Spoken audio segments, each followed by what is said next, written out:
అఫియోకార్డసెప్స్ యూనిలేటరలిస్. ఇది ఈ చిన్న ఫంగస్ స్పోర్తో మొదలవుతుంది. నిజానికి ఒకటి కాదు, కొన్ని వందల వేల విత్తనాలు గాలిలో తేలియాడుతూ నిర్దిశగా అలా పయనిస్తూ ఉంటాయి. వీటిలో ఏదో ఒకటి ఒక దురదృష్టకరమైన చీమపై పడుతుంది.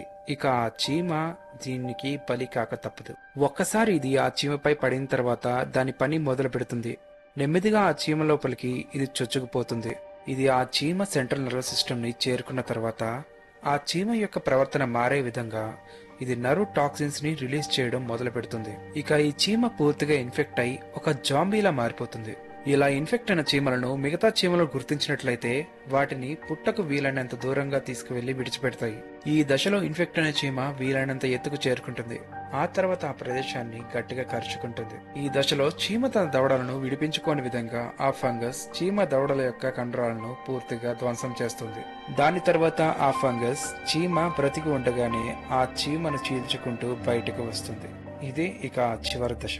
ఇది మొదలైన 2 గంటల్లో ఆ చీమ చనిపోతుంది.